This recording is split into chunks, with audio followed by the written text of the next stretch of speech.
Even the future generations will laugh at us. What were all those old men doing there? You know, they'll be pointing at the bullfighter and saying, bullfighter, you know, what were you fighting for if you could not be able to help me get a road? Do you know, Mr. Speaker, yesterday I saw statistics of how many houses are built out of mud.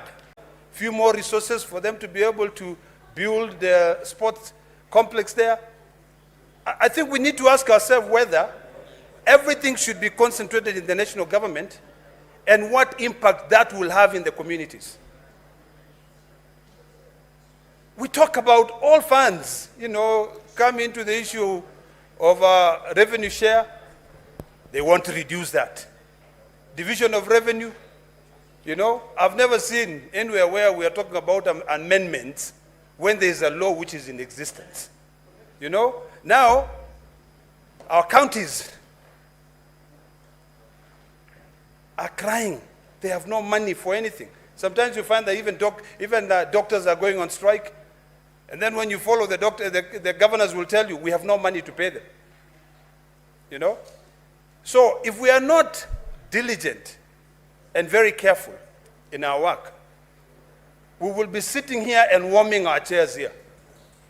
So from today, I want to beseech all of you that any time when you see a bill coming from the National Assembly that has got to do with resources, think of it as a problem and you have a hammer, you know, and think of it as a nail, just hammer it down, poop, so that we can move forward, knowing that these distinguished men and women will fight for their counties. If we do not fight for our counties, even the future generations will laugh at us.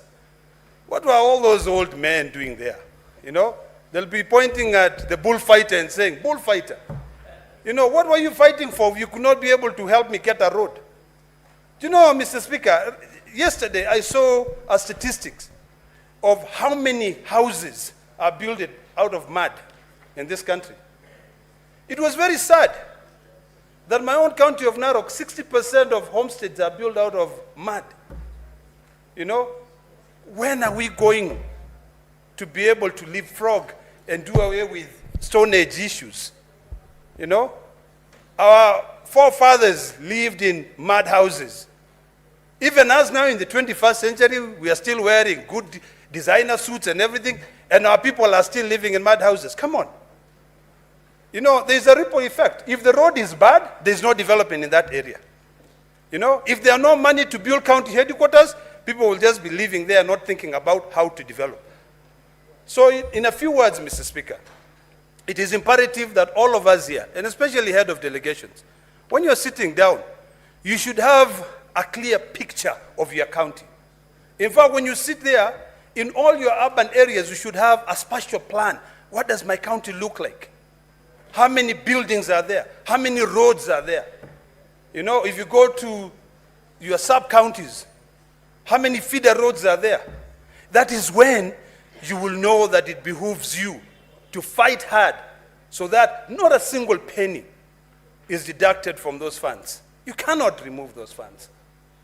You know, recently, Mr. Speaker, we were being told that in the budget committee of the National Assembly, that our colleagues there will make sure that their constituencies have a lot of money, you know, and they'll fight for it. You know, I'm sure my sister